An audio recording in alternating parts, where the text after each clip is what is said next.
Agora o NTV News. Mulher denuncia que cães estão sendo envenenados e mortos no bairro Santa Luzia. Acusado de tentativas de homicídio é condenado a 7 anos de prisão. E você vai ver também.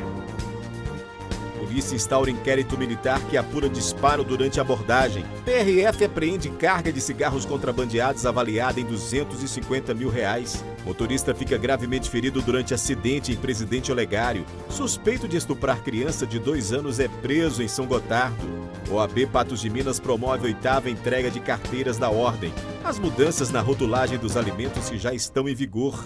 Futebol. Com 2 jogadores expulsos, Cruzeiro perde a primeira em casa na Série B. E estudantes de Lagoa Formosa visitam a sede do Corpo de Bombeiros em Patos de Minas.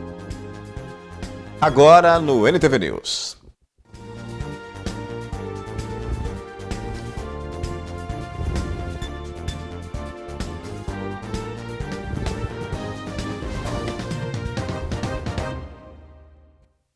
A Polícia Militar instaurou um inquérito para apurar a conduta de um policial que atirou contra o motociclista durante a abordagem na Avenida Fátima Porto. A alegação inicial é de que o policial teria agido em legítima defesa. O fato aconteceu na hora do almoço deste sábado passado aqui na cidade de Patos de Minas, próximo ao bairro Jardim Aquários, na Avenida Fátima Porto, aquela que dá acesso ao bairro Colina ali, é o prolongamento da avenida próximo à rotatória. De acordo com as informações do próprio boletim de ocorrências, existem 2 versões no caso, a do jovem de 20 anos e a da polícia. De acordo com o jovem, ele seguia pela avenida sentido ao bairro Colina quando se aproximou da viatura policial que fez a abordagem dele. Ele confessou no boletim de ocorrência que realmente empinava a moto, mas que ao ver a presença da polícia, ele desacelerou, se aproximou e que o policial atirou repentinamente no bumbum. Esse jovem foi socorrido, levado para o Hospital Regional de Patos de Minas pelo bombeiro.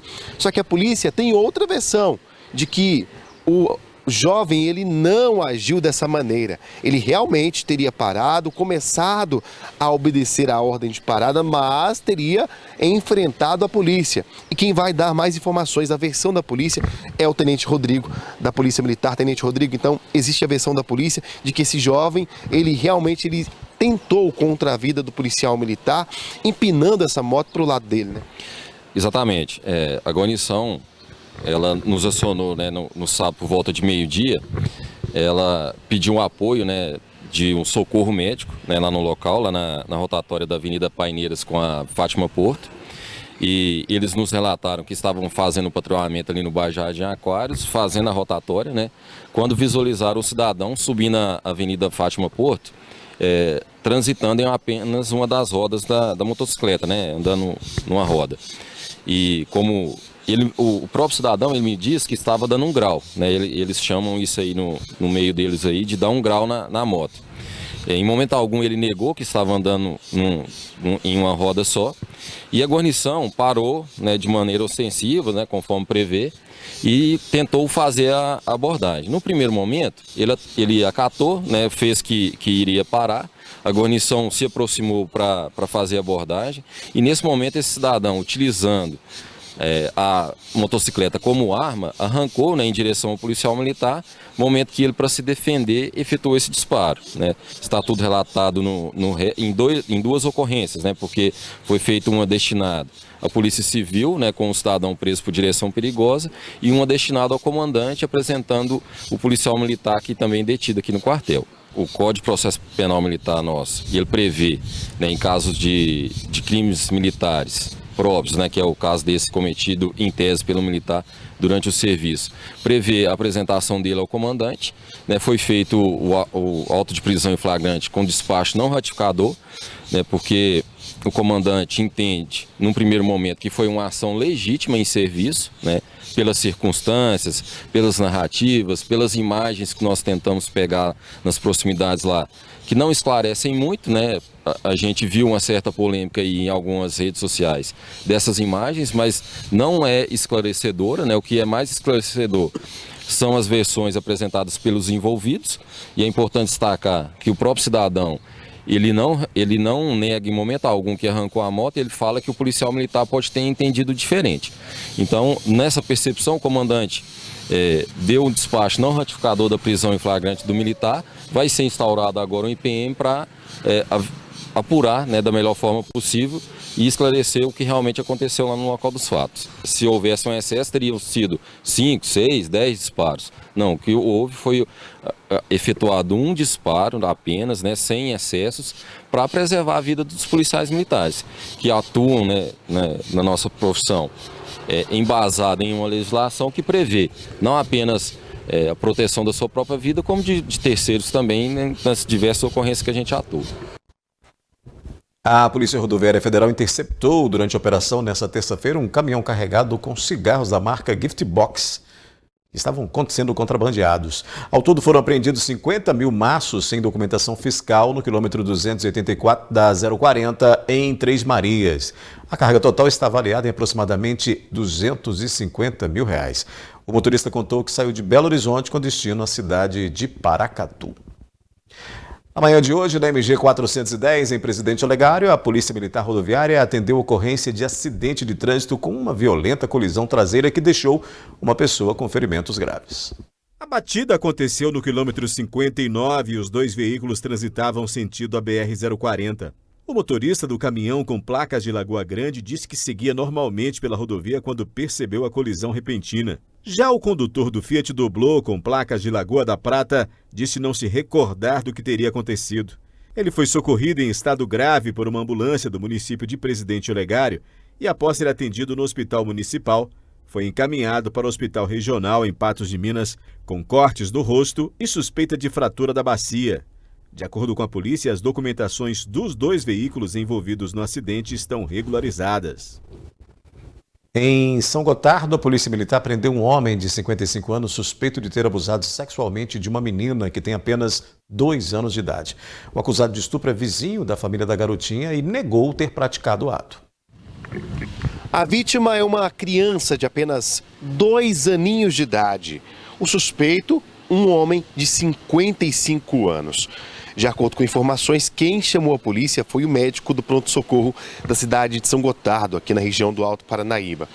Ele constatou que a menina estava com algumas situações que levavam a crer que ela teria sido estuprada.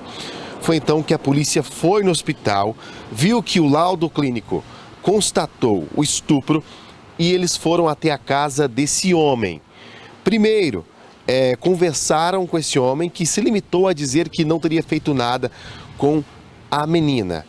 Já a mãe, a genitora, contou para os policiais que algumas vezes já deixou a criança de 2 anos e o outro irmãozinho de apenas 5 anos na casa desse homem de 55 anos para ver desenho, mas que nunca imaginou que isso pudesse acontecer. Já que era uma pessoa tranquila, ela sempre ficava lá assistindo desenho junto com o homem, mas nunca imaginou que isso iria acontecer. Este homem foi preso em flagrante pelo crime de estupro e agora vai responder na justiça toda essa situação. É claro, uma situação que, de acordo com a polícia, é nunca confiar, nessas pessoas, Não é da família, até mesmo da família.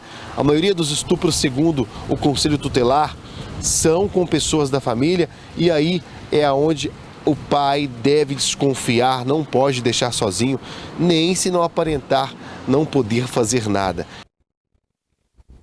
A seguir aqui no News, MPF investiga norma do CFM que restringe o uso de canabidiol medicinal e as mudanças na rotulagem dos alimentos que já estão em vigor.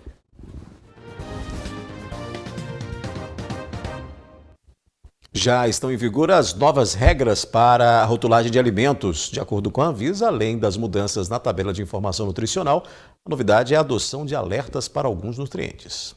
Entre as mudanças na tabela de informação e nas alegações nutricionais, a novidade será a adoção da rotulagem nutricional frontal. Aqueles alimentos que contêm alto teor de gordura, sódio e açúcar, eles devem obrigatoriamente adicionar uma lupa na parte frontal daquele produto, informando que ele contém um alto teor de açúcar, sódio e gordura.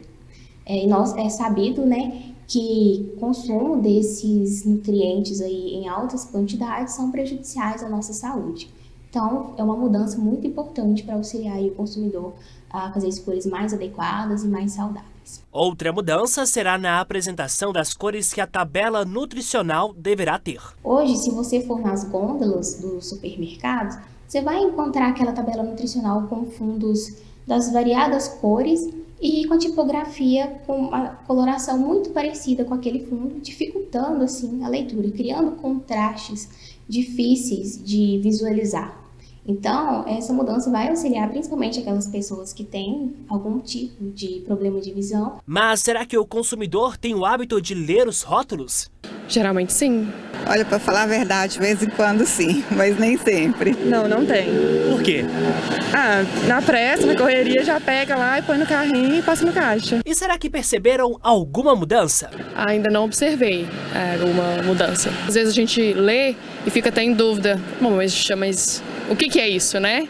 Algumas composições, alguns ingredientes diferentes. Então acredito que sim, vai facilitar. A gente passa a ter mais atenção, sim. Agora eu vou olhar com mais atenção. É preciso estar atento, pois agora não terá desculpa caso não conseguisse visualizar, além de facilitar a comparação entre os produtos. Outra mudança importante é que a partir de agora é obrigatório adicionar lá nesse rótulo a quantidade de açúcares totais e açúcares adicionados.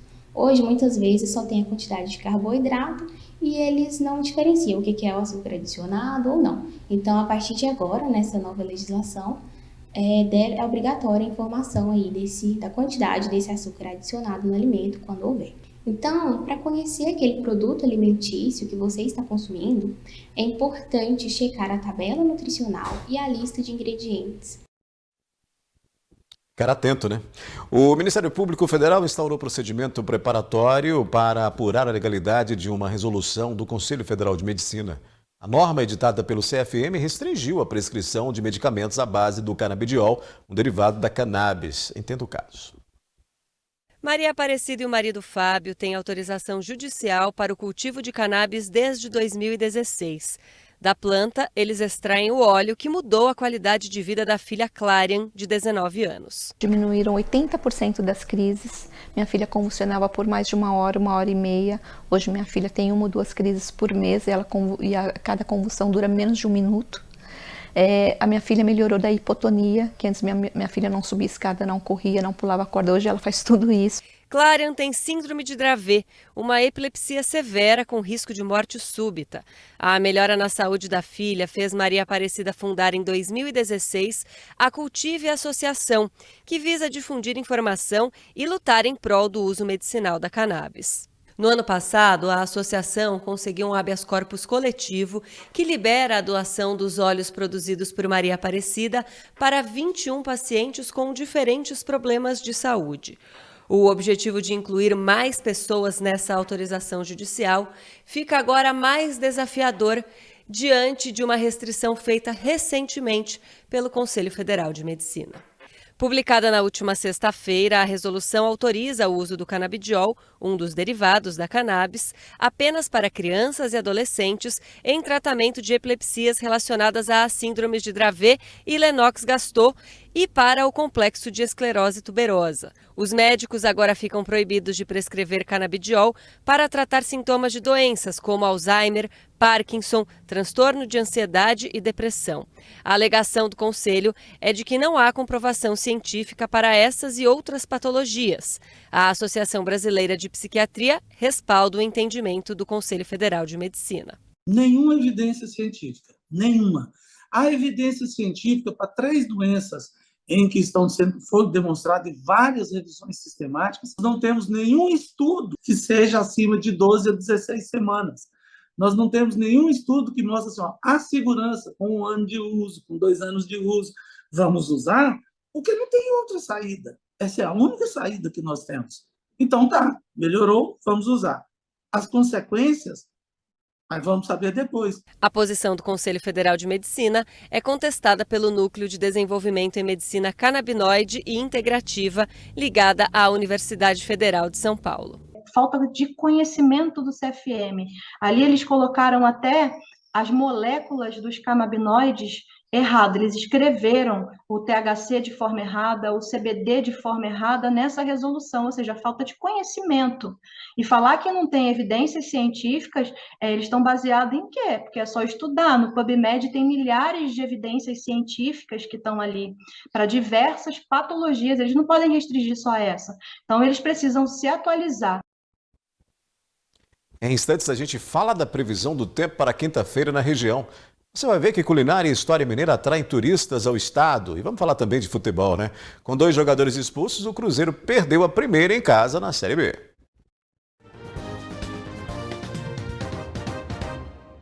Com 2 jogadores expulsos ainda no primeiro tempo do jogo, o Cruzeiro foi derrotado pelo Guarani por 1-0 na noite dessa quarta-feira, aliás, dessa terça-feira, foi ontem o jogo, né? No Mineirão. Foi a 4ª partida consecutiva com vitória, ou sem vitória do Cruzeiro, e dessa maneira, desde que venceu a Série B, desde que foi campeão e teve o acesso, a Raposa ainda não viu o que é o gostinho da vitória. Além do que está aí só cumprindo tabela, mas ainda assim perdeu a invencibilidade como mandante da Série B. Nas arquibancadas do Mineirão, quase 21.500 torcedores assistiram à perda de invencibilidade do Cruzeiro como mandante na Série B e um festival de cartões vermelhos. A Raposa foi derrotada por 1-0 pelo Guarani com gol de Isaac, aos 10 minutos do segundo tempo. E a equipe estrelada ficou com 9 jogadores em campo. Aos 33 minutos do primeiro tempo, Daniel Júnior levou o cartão vermelho direto, depois de xingar o juiz ao cobrar toque de mão do jogador Lucas Ramon do Guarani. 3 minutos depois, outra expulsão. O volante Felipe Machado, que já tinha levado amarelo por contestar a expulsão de Daniel Júnior, recebeu o segundo amarelo pela falta no meio do Guarani, Giovanni Augusto. O preparador físico do Cruzeiro, Gonzalo Álvares, também foi excluído do jogo por reclamação. E teve mais cartão vermelho. Quando os jogadores do Bugre festejavam o gol marcado próximo ao banco de reservas do Cruzeiro, jogadores celestes ficaram revoltados. Edu, que já havia substituído, foi expulso. Com os jogadores cansados em campo, o técnico Paulo Pessolano precisou fazer as 5 substituições. Isso não é fácil quando tem 2 jogadores menos. Assim que hoje foi um jogo diferente, que nós queríamos ganhar. Com o resultado, o campeão da Série B completou 4 jogos consecutivos sem vencer e pôs fim à longa invencibilidade da Raposa como mandante na competição. Para o técnico celeste, não há desmotivação no elenco. Impossível estar desmotivado. Quando você viste a camisa do Cruzeiro, quando vem, se para no Mineirão, quando está a torcida que está e você ganhou tudo, se estamos desmotivados, estamos loucos. É como uma garrafa com pressão, sim? Nós generamos, eu sou uma pessoa que genero muita tensão no dia a dia, nos jogos, e genero que eles saquen mais do que podem. Quando ascendiu e saiu campeão, essa pressão foi como liberaram. Então, isso é o que está acontecendo agora. O Cruzeiro volta a jogar no dia 27, às 7 da noite, para o penúltimo jogo da Série B, né? E enfrentará o Novo Horizontino lá no Jorjão, em Novo Horizonte. Falar em futebol, hoje tem clássico nacional, né? E disputa aí de uma final da Copa do Brasil, Flamengo e Corinthians. Jogo que acontece no Maracanã, logo mais às 21h30. Jogão de bola, né? Que definirá aí quem é o campeão 2022 da Copa do Brasil. O primeiro jogo ficou em 0-0. Primeiro jogo realizado em São Paulo, lá em Itaquera. Vamos ver quem é que leva aí esse título da Copa do Brasil. Se os corintianos ou os flamenguistas. Minas Gerais foi o segundo estado mais procurado pelos turistas em 2021. Entre maio de 2021 e agosto de 2022, o setor foi responsável pela geração de 100 mil empregos. O levantamento mostrou que 11,4% das viagens tiveram Minas como destino. O estado ficou na frente da Bahia e do Rio de Janeiro e apenas atrás de São Paulo.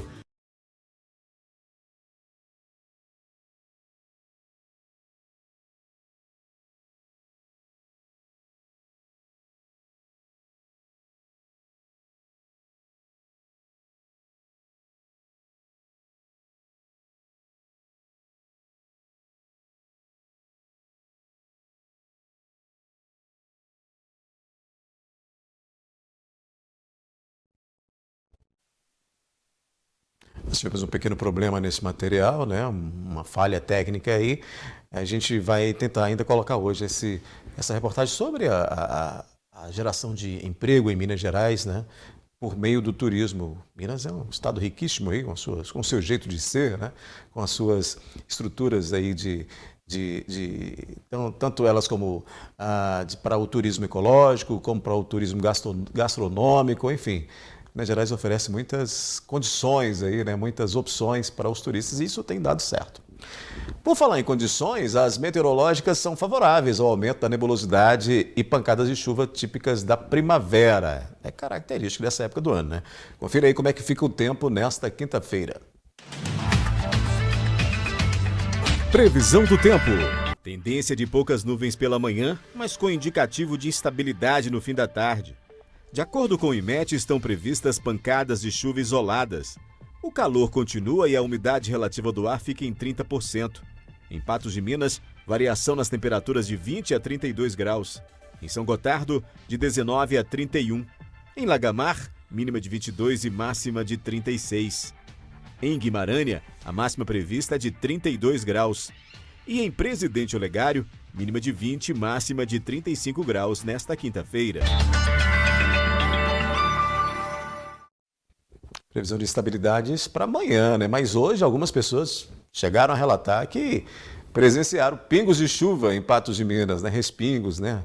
Alguns indicativos de que a nebulosidade que aumentou, né? Desde a parte da manhã e início da tarde, já provoca uma certa instabilidade. Mas a previsão mesmo é para amanhã, de amanhã a sexta-feira, amanhã quinta-feira para sexta-feira e para o fim de semana, esse aumento de nebulosidade pode provocar aí instabilidades. Essas chuvas de primavera vêm mais fortes, né? Vêm mais instáveis aí. A gente faz um rápido intervalo e depois você vai ver que a OAB Patos de Minas promoveu a 8ª entrega de carteiras da Ordem e estudantes de Lagoa Formosa visitam sede do Corpo de Bombeiros em Patos de Minas.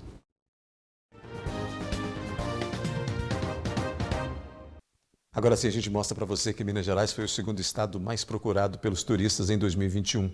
Entre maio de 2021 e agosto de 2022, o setor foi responsável pela geração de 100 mil empregos. O levantamento mostrou que 11,4% das viagens tiveram Minas como destino. O estado ficou na frente da Bahia e do Rio de Janeiro e apenas atrás de São Paulo, com 21% das viagens. Entre os destinos mais procurados estão Ouro Preto e seus distritos, como Lavras Novas e São Bartolomeu, o distrito de Monte Verde, em Camanducaia, no sul de Minas, e a região da Serra do Cipó. Para atrair gente de todo o país, Minas conta com atrativos como a farta culinária, muita história e cultura, belas paisagens e um jeitinho acolhedor de receber quem vem de fora. A gente tem aí as montanhas mineiras muito bonitas, mas a gente começou a sair de trás delas e começamos a falar cada vez mais e levar a nossa mineiridade, o nosso acolhimento, a nossa cozinha mineira, a nossa natureza, as nossas águas, a nossa cultura. Então, com certeza, a gente tem dentro desse programa ações de promoção e marketing tão fundamentais para todo mundo conhecer a nossa história, a nossa cultura. Outro dado do IBGE revela que, em agosto de 2022, Minas teve um crescimento na atividade turística de 40,8%, bem acima da média nacional, que foi de 22,8%. Números favoráveis que também se refletiram diretamente na geração de emprego e renda. Segundo dados do CAGED, Minas criou, desde o ano passado até agosto de 2022, aproximadamente 100 mil novos empregos no setor de turismo. Eu acredito que a gente agora, cada vez mais, sabendo da importância desse coletivo, dessa construção conjunta e sabendo da importância do turismo no desenvolvimento social, territorial e econômico, a gente construir juntos aí cada vez políticas públicas mais fortes e a gente quer crescer cada vez mais.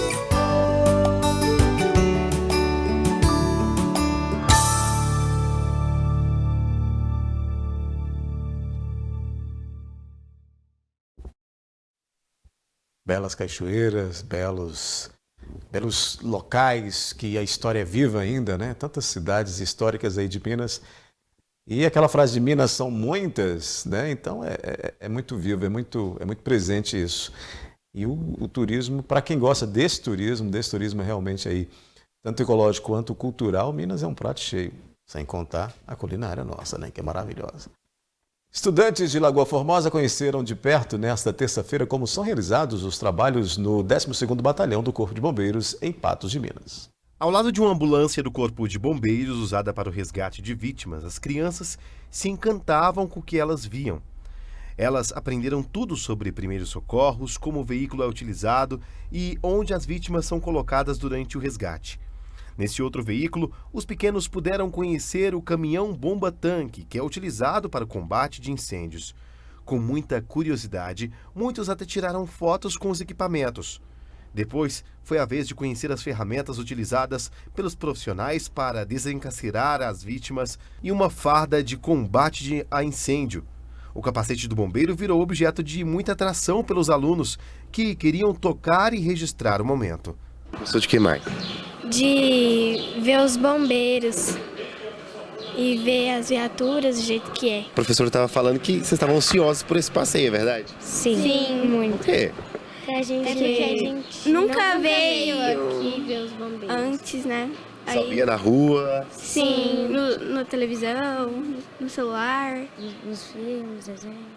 Os alunos são da Escola Municipal Zilca dos Santos Fonseca, que fica em Lagoa Formosa. Essa professora explica que várias turmas fazem parte do projeto chamado Viver a Vida, uma atividade extracurricular criada para melhorar a interação dos alunos com os assuntos tratados em disciplina. O projeto ele foi dividido em alguns temas, que é luz, cores e os 4 elementos da natureza, que é o fogo, terra, ar e água. Foram divididos em turmas. O ensino infantil ficou com cores e luz e o ensino fundamental com os elementos da natureza. As turmas do 5º ano estão trabalhando o elemento fogo. Então eu acredito que hoje, dentro do nosso projeto, seja o dia mais esperado por nossas crianças. Eles estavam muito ansiosos por essa visita aqui no Corpo de Bombeiros. Aqui eles estão aprendendo um pouco como a gente lida com o fogo e é a essência, né? Aproveitando, mostrando os nossos equipamentos, nosso trabalho, as nossas ações e estamos orientando também com a forma correta de acionar o Corpo de Bombeiros, quando acionar o Corpo de Bombeiros, porque está no momento de aprender, né? E aqui aprendendo da forma correta, eles vão poder repassar essas situações, até de ocorrências que a gente ensinou como lidar aos pais e demais familiares. A Ana Clara e a Maria Clara aprenderam mais sobre o fogo, como ele é importante para a vida na Terra, como também pode ser perigoso, inclusive quando se trata de acidentes domésticos e incêndio em vegetações. Eu aprendi que o fogo ele é muito importante pra gente, só que a gente tem que tomar muito cuidado do que a gente vai usar com ele. A gente tem que ter muito cuidado quando a gente vai deixar a panela lá no fogo, porque se a gente deixar a panela no fogo muito tempo, a casa pode pegar fogo, porque o fogo pode subir. Se deixar com óleo, a gente não pode tacar água quando o fogo tiver lá na panela e o óleo estiver quente, porque isso pode fazer sua casa tiver com incêndio, fazer incêndio na sua casa. Eu aprendi que o fogo é muito importante pra gente, ele esquenta a nossa comida, ele nos aquece, ele serve para iluminar, e se a gente não tivesse fogo na nossa vida, não tivesse ele presente, a nossa vida não seria praticamente quase nada, porque o fogo ele nos alimenta, ele nos tira do escuro, né? Porque ele dá luz. Com essa visita no Corpo de Bombeiros, eu acredito sim que os meninos vão sair com conhecimento muito grande, até mesmo na questão de prevenção de acidentes domésticos, que é assim umas causas de muitos acidentes, né? Às vezes até de risco à criança, e eles vão assim aprender a estar se defendendo, a protegendo e evitando esse tipo de acidente.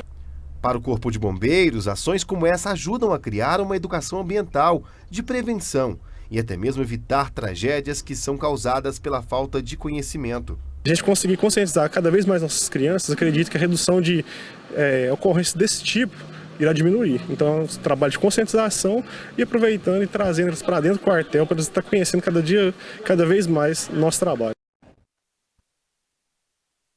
Os bombeiros são os nossos heróis do dia a dia, né? A subseção da OAB Patos de Minas promoveu na tarde de hoje a 8ª entrega de carteiras da Ordem. Esta foi a 8ª entrega de carteiras da Ordem dos Advogados em Patos de Minas. Desta vez, 13 novos advogados entram para o mercado de trabalho. Esse momento é um coroamento de toda uma luta, de todo um esforço. Na verdade, é a conclusão de um sonho. pegar a carteira da OAB, prestar o compromisso, é concluir todo um processo que iniciou quando decidiu fazer o vestibular para Direito, foi aprovado, cursou aí o curso durante todo esse tempo, foi aprovado no exame de ordem, preparou para ser inscrito e hoje está aqui recebendo a sua carteira, o seu cartão e efetivamente prestando um compromisso e, portanto, estão aptos a advogar e a exercer a advocacia em todo o território nacional. Entre os novos advogados está o Gabriel, que dá realização ao sonho de sua mãe. É uma sensação de alívio misturada com muito orgulho, né? Porque para mim, pessoalmente, foi difícil de conseguir a carteira, mesmo tendo formado ano passado. A minha mãe, inclusive, ela faz direito também. Então, é meio que eu seguindo um sonho dela, além de meu. Daqui para frente, o segredo para a condução da profissão é seguir os preceitos da advocacia. Nós esperamos que eles ajam com ética, que conheçam as nossas prerrogativas profissionais, que agarrem a oportunidade de exercer essa belíssima profissão, que participem da OAB e que continuem estudando permanentemente, porque o advogado e a advogada são eternos estudantes. A OAB de Minas Gerais os recebe de braços abertos e tem certeza que eles serão instrumentos de transformação positiva da sociedade, para contribuir com a pacificação social, com a distribuição de justiça e que cumprirão o compromisso que assumiram aqui hoje de atuar em defesa do Estado Democrático de Direito, dos direitos humanos e do aperfeiçoamento do sistema de justiça. A seguir, acusado de tentativas de homicídio é condenado a 7 anos de prisão. E mulher denuncia que cães estão sendo envenenados e mortos no bairro Santa Luzia.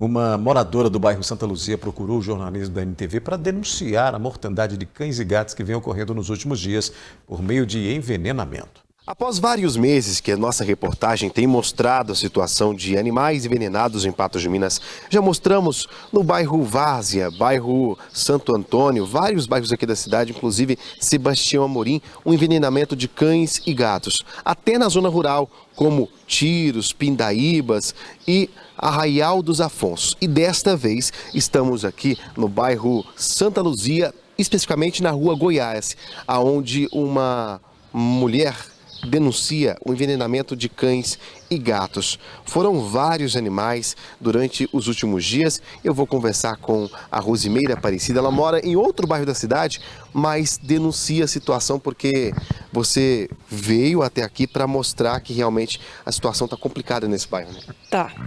Não só aqui no bairro, né? No Vila também há muitas denúncias de animais sendo mortos lá, envenenados. E hoje também eu recebi uma ajuda, um pedido de ajuda para os animais que foram envenenados na Marabá. Inclusive o animal já morreu, né?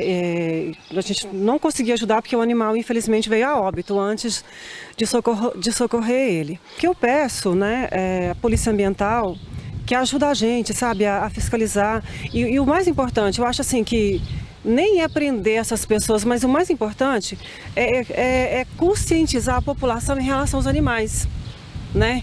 Porque o animal tem o direito de vir e vir igual as pessoas. Então, assim, se o animal está incomodando, procura ajuda. A melhor forma de resolver não é envenenar. Qualquer informação, qualquer coisinha ajuda. As câmaras de segurança, se viu alguém jogando a comida no chão, algum biscoito na rua, no passeio, pode informar, denuncia anônimo. Ninguém vai estar sabendo que foi você quem denunciou, né? Porque infelizmente a gente corre risco de vida com essas pessoas, a gente não conhece essas pessoas, né? Não sabe o que essas pessoas são capazes de fazer, mas a gente pede à Polícia Ambiental que investiga, pede à população que ajuda também. Acontece em todos os pontos da cidade, porque nós já recebemos denúncia aqui em vários outros locais também, né? Acontece em todos os lugares na cidade, infelizmente acontece. No Quebec também aconteceu, tem um mês atrás aconteceu lá no Quebec, das pessoas estarem envenenando os animais. No Arraial dos Afonsos acontece muito também. Então, assim, a gente precisa, tem a lei, mas a lei não funciona. Por que a lei não funciona? Porque a polícia, a gente precisa da polícia para investigar, para ajudar a gente, entendeu? Porque aí a gente vai tentar inibir essas pessoas. Eu não quero mal de ninguém, não. Eu só quero que os animais tenham o mesmo direito que a gente tem, que é de ir e vir, de passear, de poder viver. Eles têm o direito de viver, já estão na rua. Já foram abandonados na rua. A pessoa vai e envenena o bichinho. O bicho não tem culpa de estar na rua, porque o certo não é envenenar. O certo não é pôr no saco de lixo e jogar no rio. O certo não é pôr no saco de lixo e jogar fora. O certo é conscientizar. E tem que investigar, tem que saber o que está acontecendo, quem é que está cometendo esse crime, quem está fazendo essa maldade, né, com esses animais que estão aí tão vulneráveis, acabam sendo envenenados dessa maneira. Não é a primeira vez, várias vezes a gente já colocou reportagens aqui sobre isso e volta a acontecer essa barbaridade, né? Nesta quarta-feira, no Fórum de Patos de Minas, foi levado a júri Jonathan Júnior Silva, acusado de 2 tentativas de homicídio. Jonathan Júnior Silva, conhecido como Zóio, foi acusado de 2 tentativas de homicídio que aconteceram no dia 28 de novembro de 2012, na Rua das Aroeiras, bairro Morada do Sol, em Patos de Minas. A denúncia relata que Jonathan, em companhia de um menor de idade, tentou matar o Wellington Júnior Silva Rodrigues e, por erro de execução, atingiu outras 2 pessoas. No dia do fato, Jonathan teria ido de moto carregando o adolescente até o local em que a vítima se encontrava, junto aos outros 2 atingidos e uma 4ª pessoa. No local, sem parar o veículo, o adolescente sacou uma arma de fogo e efetuou 6 disparos na direção da vítima, o Wellington, mas atingiu Lucas e Gustavo. Segundo uma das vítimas que foi atingida nas costas, o Lucas, os disparos teriam sido endereçados para uma 3ª pessoa que estava com eles. Eram 4 amigos sentados e 2 foram atingidos. 2 foram atingidos e, segundo essa vítima, quem seria o alvo seria o Wellington, e não eles 2 que foram atingidos. Então, por erro na execução, ele está sendo acusado de ter praticado 2 homicídios tentados, sendo que uma das vítimas foi atingida no pé e nas costas e a outra no pé, só no pé, de raspão. Ainda de acordo com a denúncia, Jonathan foi acusado de corromper ou facilitar a corrupção de menor, induzindo-o a praticar ato criminoso. O crime foi prescrito. Consta que o réu teria rivalidade com a vítima, o Wellington, por motivos relacionados a confrontos de grupos dos bairros Alto Colina e Jardim Esperança, por tráfico de drogas e constantemente atentavam contra a vida uns dos outros. O Wellington, pela suposição do Lucas, a motivação seria essa, porque o Wellington é de um bairro e a pessoa que atirou, o menor que atirou, seria morador de outro bairro. Então o Lucas supõe desse jeito. E o Jonathan, que é o acusado, segundo as 3 outras vítimas que estavam lá, fora o Lucas, não teria sido reconhecido. Até, segundo ele, estaria de capacete fechado, não dando para ver quem era o piloto da moto. O Lucas que fez esse apontamento, essa indicação. O menor envolvido no fato faleceu e, para a defesa, houve falta de provas. O crime de corrupção de menores, como a pena máxima combinada ao crime é de 4 anos, então a prescrição se dá em 8 anos. O recebimento da denúncia foi em 2013, então já se passaram mais de 8 anos, de 2013 até então.